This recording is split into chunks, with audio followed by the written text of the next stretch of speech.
Welcome everyone. My name is Giovanna. I'm the co-author of Equacy, a human-centered and hierarchy-free organizational design and operating system, and also partner in Asteris, which is an international organizational development firm. I'm Simona Liguoro, and I am the HR director of Nespresso Italy. Okay, fantastic. So today we are really thrilled. So let me share a few slides. Okay, so today we are really thrilled to share the story of how an HR director is achieving a small step after small steps, and also a team after team, a deep organizational culture transformation. It's a story of courageous decisions, a story of trust, also a story of an alliance between consultant and client. So Simona and I will tell the story of how Nespresso introduced self-organization with the help, as I told you, of these few slides. We will leave ample time for questions and reflection at the end. So if you have questions, just put them on hold or write them somewhere, or even in the chat, and then we'll answer at the end of the presentation. So okay. Simona, would you like to start? Yeah, first of all, let me introduce you a bit of Nespresso. Everyone probably knows Nespresso, our coffee, and especially George Clooney, for women especially, but maybe not all of you know that Nespresso was born in 1986, and we opened the door in Italy in 1999. Today we have more than 800 people with 70 shops, and our most iconic sales channel is our boutique, where everyone can enjoy the full coffee experience. But we are very strong in our e-commerce, customer service, and also B2B channel to enjoy our coffee in bar, hotels, and offices. The story we would like to tell you today starts 3 years ago. I went to Giovanna, to Asteris, to ask for help. At that time, my boss proposed me a part-time mission in Lausanne, and I needed, from one side, 50% of my time back to perform the 2 roles. But in parallel, together with the team, we were discussing about the need of an upgrade. We were in a way sure that we could do more and better. I was sure that the team member of the HR team could be definitely more autonomous. They could take more decision without need of my help. And in general, we could be a more performing and motivated team. I knew about self-organization, and I thought that this could be a good way really to reach my aspiration.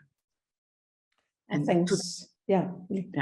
No, and today we will tell the story of this implementation. Okay, so let me take it from here. So Equacy is a hierarchy-free organizational design and an operating system. Very similar to other self-organization TL systems, is based on a network of self-organizing teams. We, the authors, are change management experts who have supported corporations like Nespresso, Pirelli, Ferrero, Luxottica, and many other large companies since 2002. And in 2017, we designed Equacy in a way to make self-organization scalable and effective for big-size companies. As our background is rooted in the human potential movement, our purpose was to develop a real human-centered work environment where people could express their potential and thrive as human beings. So Equacy comes from the late Latin equum, that means equal, just, and it is based on 5 principles. First of all, a purpose and values driven. Purpose and values act as a roadmap, helping employees taking business decisions, being inspired, and establishing customer loyalty.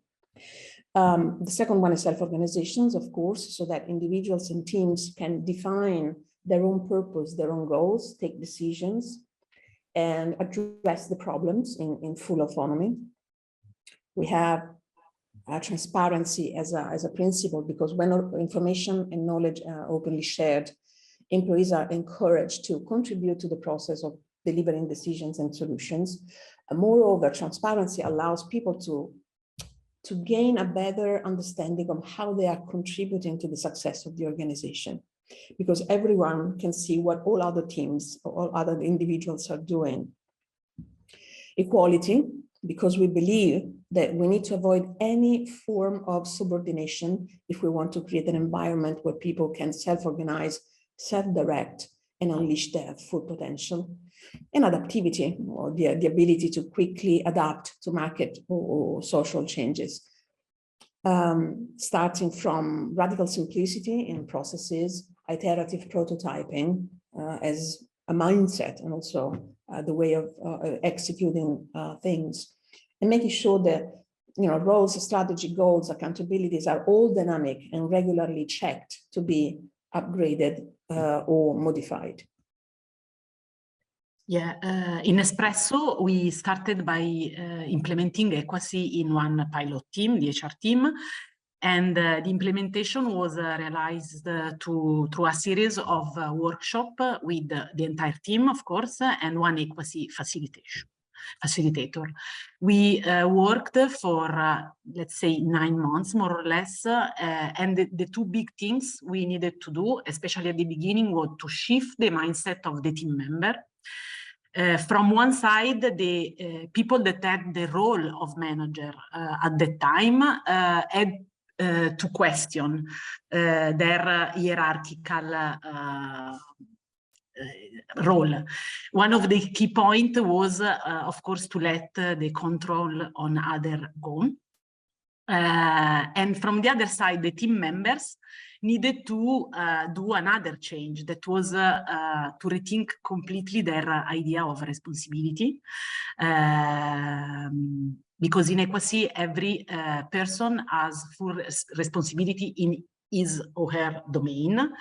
And for those people that are not used to that, it's a quite difficult exercise to start living in a world where accountability is the keyword of everything.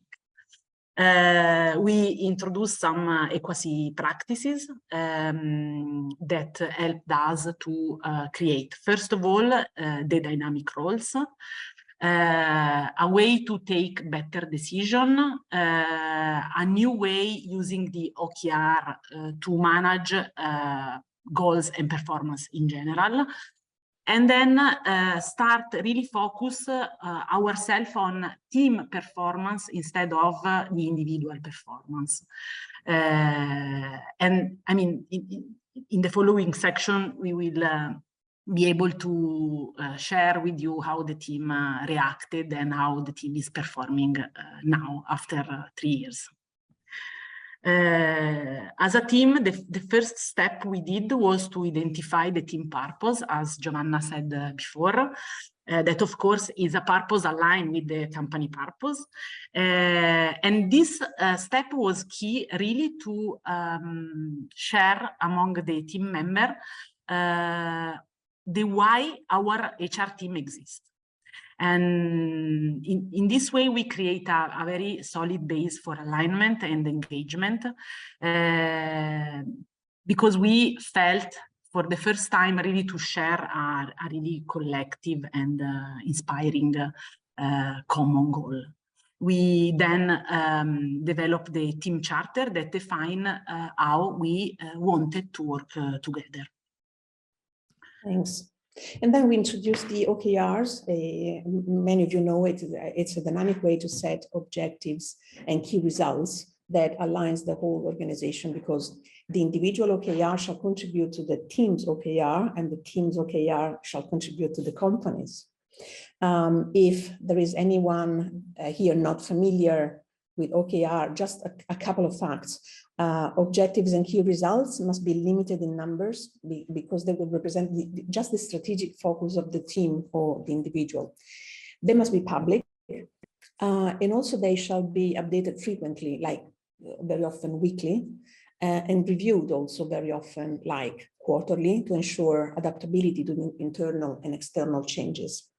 And when employees have their own OKRs, they have very clear expectations.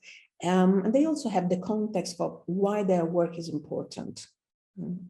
Yes, and introducing OKR in our team really changed our life for different reasons. The first one was that your objective is always linked to the team objective.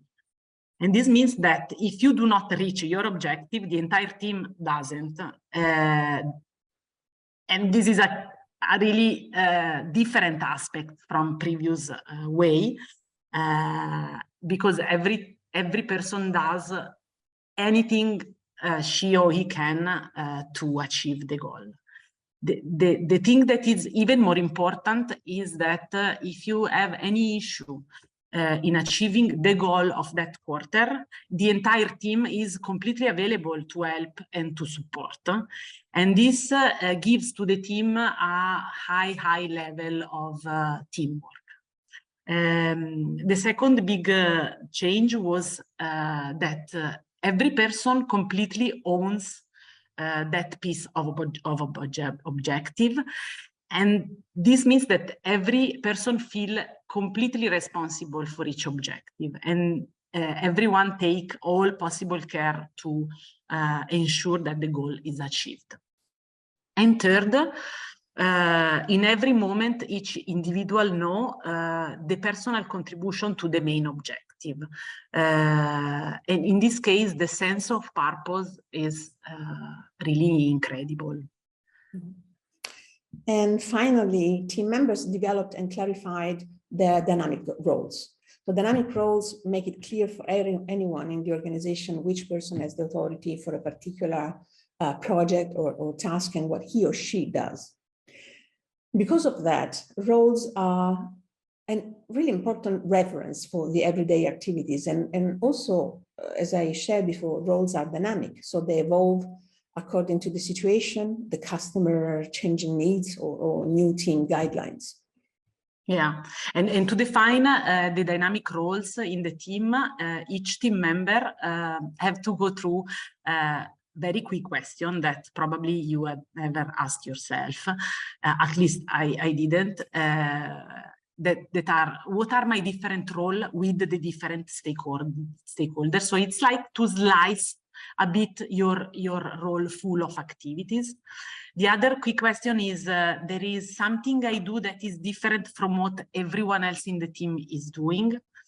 And thanks to this exercise, I realized that I had some really special role that until then I really underestimated in a way.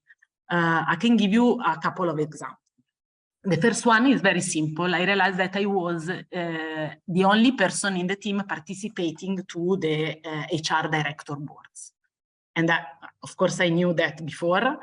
But when you realize that you is the only person that can align the team on the company future strategies, and that it's only you who can show the good work done at local level to the HQ, and if you are evaluated versus this role, you interpret the role in a completely different way. Another example, different from the first one I did, is that during the analysis, I realized that one of my biggest strengths was to bring innovation and creativity to the project. The problem at the time was that I tended to do that for every project, every activity, every initiative the HR team started. And in some occasion, this was definitely useful. In other, it was completely useless.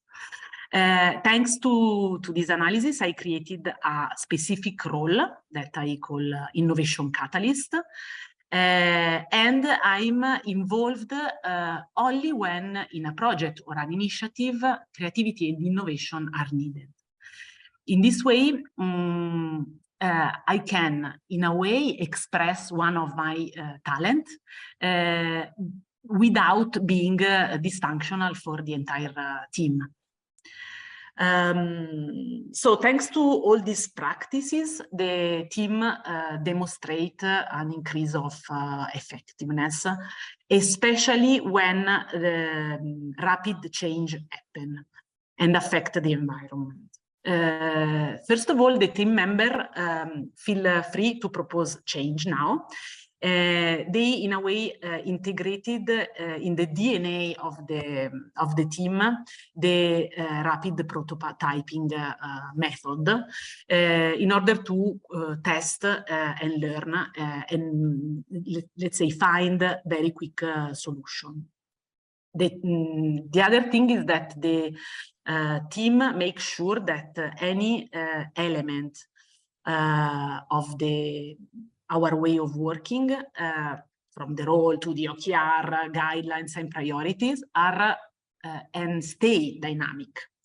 This means that they regularly evaluate if the elements are still relevant, need an upgrade, need a change, according to what happened in the context where we live. And plus, each team member know that can take autonomous initiative to address a problem without asking permission. Or in case he or she need help, of course, can bring the issue to the attention of the whole team to, let's say, ask for help. Well, team members also have, let's say, embedded the principle of good enough to try, because each decision can be revised. Individual team members have the authority to make any decision pertaining their work with no need to ask for, a chain of command for permission. In terms of decision making, the team learned to apply consent decision making. For those of you not familiar with consent, the basic idea behind it is that decisions are made only when none of the members taking part of the discussion has a reasoned substantial objection to that particular decision. And consent decision making is fast because the objections have to be really paramount, meaning they need to be serious enough to prevent a person from supporting the aim of the group. And secondly, they have to be reasoned. Yeah, what I can add from a practical point of view, the consent decision-making methodology really, first of all, gave us a strong team method to interact when complex decisions have to be made. The second big thing is that the consent decision-making stress even more in a way the idea of personal responsibility. In fact, the idea presenter is free to propose any idea, and this allows all the people of the team to dream big. The proposal can, of course, decide to bring the project if there are no valid objections, and in a way, the test and learn approach become part of the mindset of the team. And this helps the team member to increase their agility, considering that every decision can be revised, adjusted, or reassessed if needed in a second step. Okay, so let's talk about performance. Now, the team now understands that team performance is more important than individual performance. So team members are committed to really make a winning team. Also, there is no internal competition because team members don't need to fight for the promotion. Each person, provided that they have, the relevant skills, can experiment with roles where they can express their potential as they wish. Yeah. Another practice that is really changing the daily life of the team is the new meeting protocols. we established two kind of regular meetings. The operational meeting that take place once per week, give the team the opportunity to know in every moment of the year how the projects are progressing and how the team is near or far to achieve its goals. Then we have another kind of meeting that is called governance meeting that take place once per month, and if you are very expert, even less. And they put in practice a fundamental principle of equity, that is that every team member have the power and the right to contribute to important decisions that affect the entire team. This is really key to make the team member feel completely involved and committed. This is an important element of the model, the responsibility for effective meetings does not rely only on the manager as it is in a traditional context, but with each team member. And you can see suddenly people that was distracted during the meetings become attentive, participatory, and very, very active, and the energy change completely. Thanks. Well, in the equity system, feedback and feed-forward can come from any peer, from any place in the organization. It can be spontaneous or requested. And again, it is public, like a sort of organizational TripAdvisor. Yeah, and during the year, you collect a lot of data, a lot of feedback. You have the OKR, so you have some percentage of how much you achieved your objective. Then you collect feedback from stakeholders about key project and activities. So we use a lot survey when we do important project to measure how much value we brought to the organization. Then you receive feedback from the team that can be about your effectiveness, that can be related about the effectiveness in which you perform your role, or also related to the value you are showing to the team and to the organization. And thanks to all this feedback, you are aware in every moment of the year about your performance. At the end of the year, you are able to propose by yourself an evaluation rating because you have a lot of data and a lot of evidence. Our annual calibration, of course, is quite special. We are all together in a room. And it's not done, of course, it's done with the entire team, not manager and the employee like it is in the traditional environment. Every person brings the data collected during the year and that are related to the effectiveness of the project managed, the feedback from the team members, stakeholder, OKRs, etc. And each person arrives proposing their own final evaluation. All the other have the role to give feedback, add information, and also propose a different rating. The incredible thing is that 99% of the time, the self-evaluation and the self-proposal is then confirmed by the entire team because it's really based on real data and evidence. After 3 years, we were able to collect a lot of data about the HR team effectiveness and performance. You can see 3 different tables here. The first one is the Nestlé and I survey, Nespresso and I survey. It's an annual survey where we measure how people feel in terms of engagement, enablement, efficiency, and empowerment.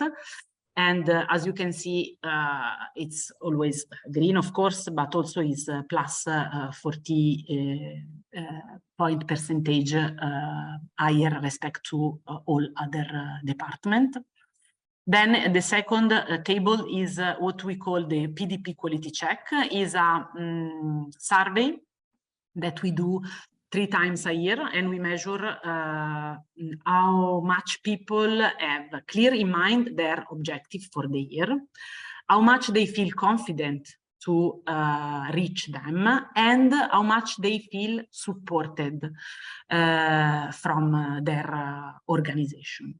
In this survey, as you can see, we have a very, very high score, plus 16 point percentage higher than all the other departments. The same thing is also related to the evaluation. HR has the highest number of good performer compared to other team, and of course these ratings are calibrated together with other departments. So the results were so encouraging after 1 year and a half, a couple of years, that we decided to shift more team to equacy. We have now implemented the equacy practices in half of the Nespresso head office team, and the journey is on the way, and we will continue with the entire organization. Thank you very much, Simona. Now I would like to invite the participants to have a little bit of reflections and ask questions. But before that, I saw in the chat a number of comments saying that it's very similar to holacracy, and I would like to share something about it.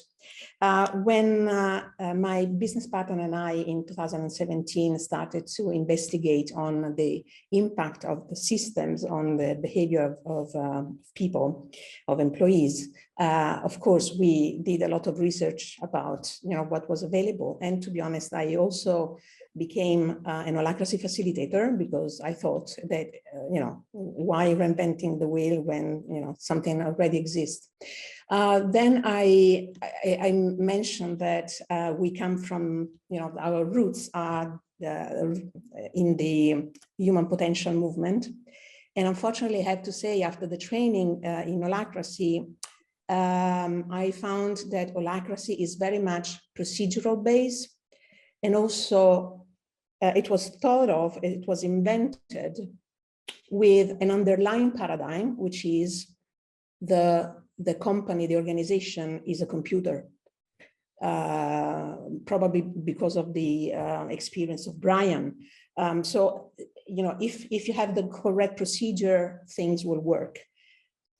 With our experience in change management, and with this tendency to put the human being at the center, we thought that would not be the paradigm for us. So we prefer to adopt the paradigm of the organization as a living system. So even if some of the practices are similar, that we really utilize some of the ideas that Brian brought, that were sociocracy's ideas anyway. The difference is not much in the practices of equacy, but the idea is more, the difference is on the mindset, and in the fact that the human beings, being part of the company, they can take themselves wholly to work. That for those of you who have been training in holacracy, the constant decision making is about not bringing emotions in the team, and also making sure that people stop talking when the objection is not in line. So we didn't take all the practices and put it in practice as they were, because they needed some adjustment to make sure that human is at the center. And another little piece, but for us is really important, of difference, is that even in holacracy, there is a hierarchy. It's a hierarchy of teams. So there is still some subordination. Some higher teams can make decisions on the lower teams. We wanted to avoid all of that. So there's nobody or no function, no role that can decide for other roles. So these are the major differences. But now I would like to invite you to a small group conversation, and Rodek, please be prepared to open the breakout rooms. I would like to invite you in small groups to have a reflection on what did you find interesting in the Nespresso case, and also what is still there needed to be asked to further your understanding. So you will have like 12 minutes to have these conversations, and you will come back and we will have a question and answer session. Rodek, can you send people in the Yes, rooms? I can. Yes, Fantastic. I will. Thank you very much.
We have Bernadette that is saying that she's not put in a room.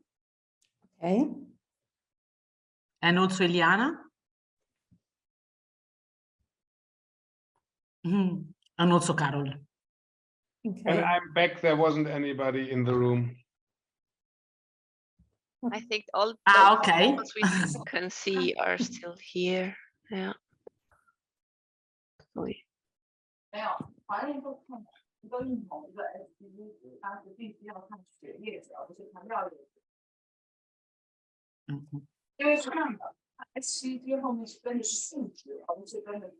it seems, Romek, can you confirm that the rooms are not really working well, because we can change very quickly? I just noticed it, and I am not sure Okay, let's leave it. Don't worry. what to do about it. I'm sorry No about problem. that. No problem. Let's do this. Let me stop the sharing, and let's have just a conversation. So Yeah, tell us your comments and questions. Whenever you're ready, just raise your hand and we'll invite you to share. Yeah, that's a good solution. Okay, no problem. I don't know if it's the common problem, but in my room, no one was talking. So Okay, it was useless to stay there. Okay. Okay. So maybe to break the ice, Giovanna and Simona, I would be quite interested. Experience this change from the more old-minded command control to self-organized organization has much to do with trust. What is your experience in this journey with regard to trust? And what I mean is a little bit, as you said, you need a certain, let's say, decent level of trust to even start such a journey. And the other question would be, what happened to the trust building in the team? For example, if you say, well, we share all our feedback, I assume you share also the negative feedback, right? And imagine in an old organization, that is very much fear associated. So these are my two questions, trust, question mark, and how the trust developed in the journey. Well, I would start by saying that trust is really key, starting from the relationship between the consultant and the client. There must be trust in us as guides through this process, and there must be trust in the process itself. If Simona didn't trust the process, it would be impossible to move forward. And then, well, we have worked with Simona's teams for many years. So in a way, people were already kind of prepared to, for example, to a certain amount of transparency, to a certain amount of openness. So it was not complicated, I would say, but it was, you know, trust is key in this kind of, you know, shift. Simona, do you want to add something? Yeah, I mean, trust is, I mean, at the beginning, everyone is a bit scared. They don't know what will happen. But then day after day, the people that are more involved, that were the manager, have to demonstrate that something changed. So, for example, feedback is one of the most difficult part, especially in our Italian culture. I mean, last month I gave myself a 1, that is the lowest rating possible, because I did something that no one of my team saw. So I told them, and every time I receive feedback that can be good or bad, my reaction was now it's okay, it's not even more an issue, of course. I mean, thanks. So in every step, the most important thing is that the old manager need to show that they react differently. So it's really important, especially in the first 2 months, really to be really role models. Yes, role model of any practice, you know, give the space. If a decision is taken and you cannot do anything and change, and you have to demonstrate that you cope with that change. So for sure, it's not something that happened like this, but day after day, they trust. And for example, one of the things that happened, and it was really for me amazing, 3 weeks ago, one of the people of our HR team had the courage to say to the team that she was not able to do the job. So she said to everyone, hey guys, half of the things that I should do, I'm not able to do it. Without any fear to be attacked or judged and so on. So means that after this time, everyone trust each other. Roberto. Hi. My question is about organization. I come from sociocracy. In sociocracy, we have a hierarchy of aims. I look at your cover, Giovanna. I hadn't the time to read your book, but I see a sort of fractal tree. How are the teams organized, and how did you manage the need to have I don't know, regional teams and functional teams at the same time? Okay.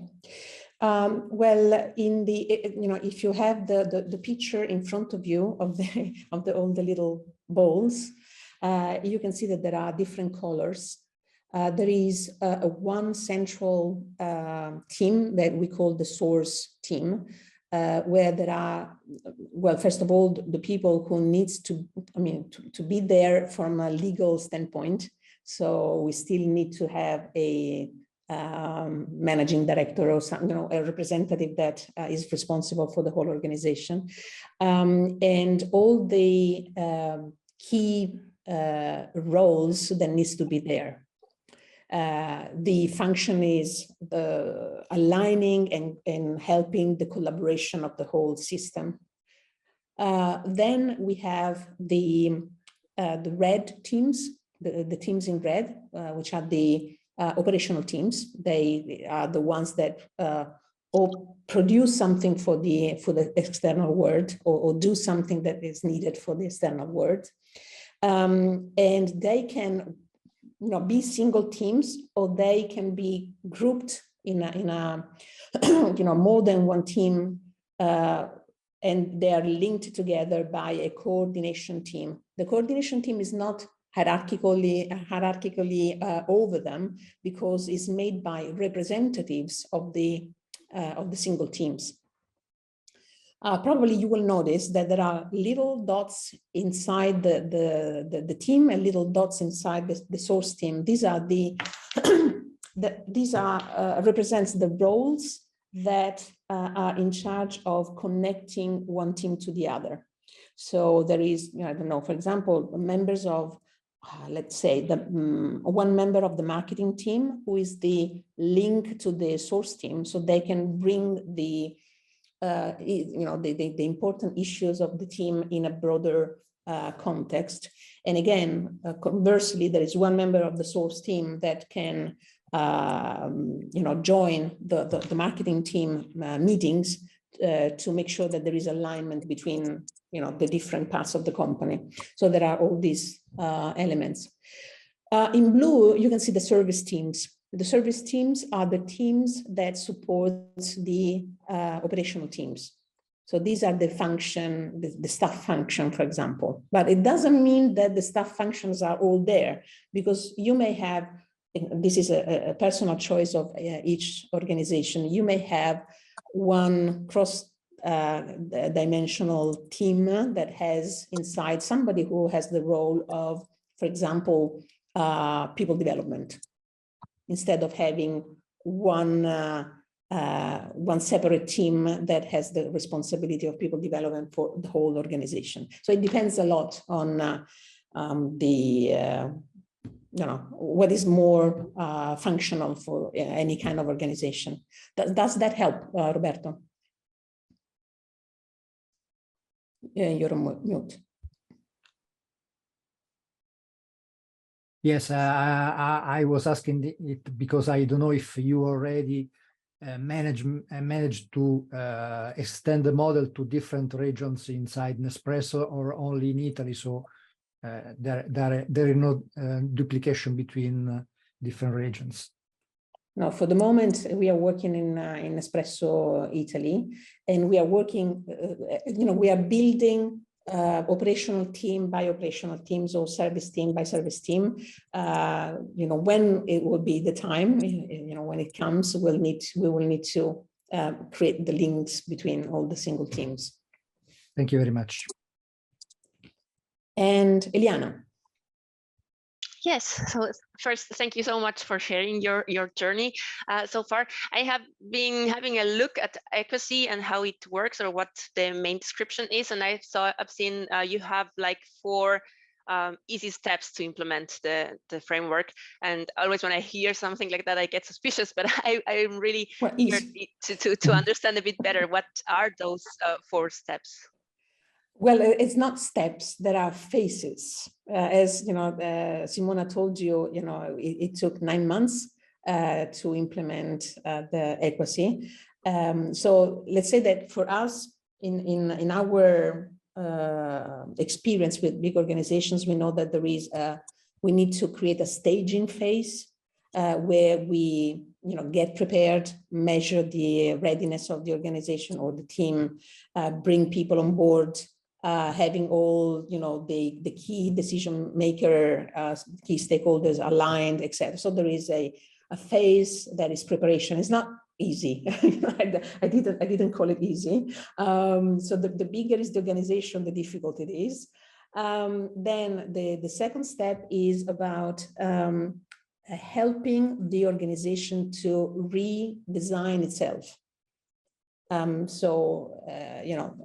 the bigger it is, the more complex it becomes, because we don't come to the company and say, we know what is the best design for you, but we are facilitators and we facilitate this. And it's not only about the structure, it's also about how do you want, what are the principles of this organization? What is the overall purpose? So we seek the contribution of as many people as possible, but this is the foundational part. The third part is about, in a way, the training. We need to help people to really change mindset, but also acquire the competencies and the skills to make it work. And so again, it could be pretty complex. And the last steps is a phase of continuously measurement, evaluation, and test, and redesign or redefine. So this is let's say the 4 phases in simple terms. You will find more in the book, of course. Thank you so much. And they are not simple. Yeah, that's a good point. Thank you so much. And Lisa. Hello, this is Lisa from China. Actually, I do love the, those practices you shared. Here is very interesting is about the evaluation rating. Actually, you mentioned the evaluation rating discussed by the whole team. I'm very curious about how big, what is the size of the team? So this is my team is 20 people. So every team discuss among themselves. So actually, the evaluation rating gonna be discussed among 20 people or 20 employees. Yeah. So every person arrive in the meeting having all the data, of course, the OKR and so on, that are not new for the team members, because of course they are public. And in general, every time we do like a survey after an important project or initiative, we use to share with the team in the weekly meeting how the survey went and discuss doing like a post-evaluation. So we know, for example, okay, we did this project this year, and I received the rate of 3 out of 5. The things that people are telling us are 1, 2, 3, and we discuss to make it better next time. So in general, everyone arrives in the room having a quite precise idea of how the project went and how each team member performed, because all the feedback are public. This is why it can be, it's a one-day meeting. Process, yeah.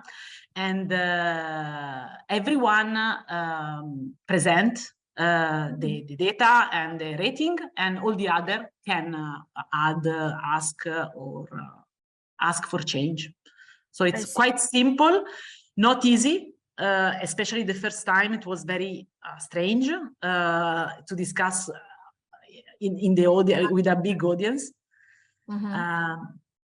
But let's say year after year, it's becoming even more, how can I say, natural. And the discussion become less long, and everyone arrive with already a very good idea of how the matrix will be, in a way. So in this case, you give the performance rating. Is this a performance rating given by, I know it should be estimated rating. Also, do you have the rating provided by the co-workers among this? Yeah. That's why it's not a self-estimated. The data we put together are the OKR, that means did you reach or not the objectives? So very number. Then you have all the survey you did after the project, that the important project of the year. So from your stakeholders. So internal client, project team, depending on the project. Then of course you have the feedbacks from the team and also external to the team. And at the end of the year, we also do like a survey that is based on role. So our stakeholders rate us on the effectiveness of our role. So it's a big amount of data, and it's not done by myself. So it's not a self-evaluation. It's numbers that I collected during the year in a proper way, in a very serious way. I see. Thank you. So in that case, sorry, Lisa, I need to make sure that also other people ask questions, because we are a little bit monopolizing the conversation. Okay, got it. Sorry, but send me a question in the chat and your email, and I will answer you, separately. Antonio. Okay. Good afternoon, Simona. Simona, have you considered, as I put on the chat, have you considered completely abandoning the performance evaluation process? Yes. Did you anticipate any challenges? Grazie mille. To be honest with you, I'm really thinking about that. I mean, in reality, we are already doing something like this. So we need this matrix and this evaluation because Nestlé, that is the group, needs this data, and because for our career is important to monitor and put in the system our annual evaluation.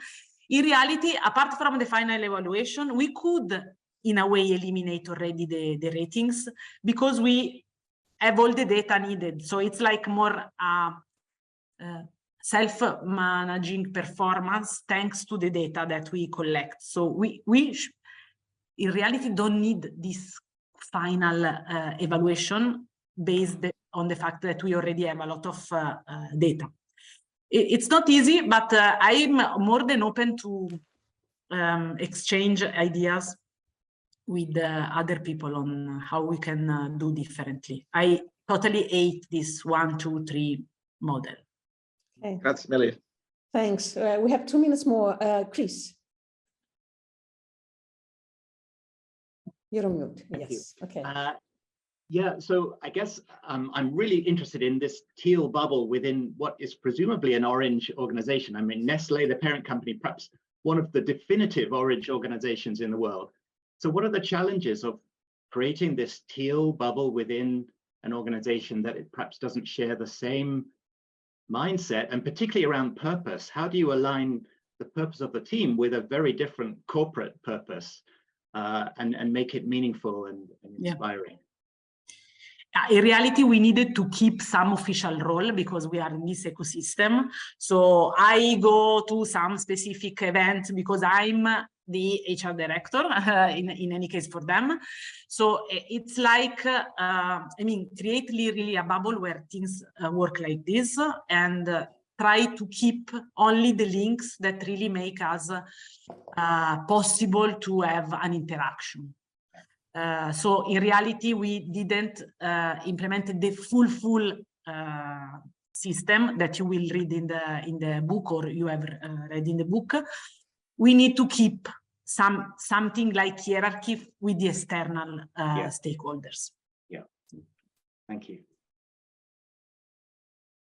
Okay, we got to 2 sharp. I'm sorry, Paulina. I think then I need to be strict with the timing. So I really thank you everyone for joining us.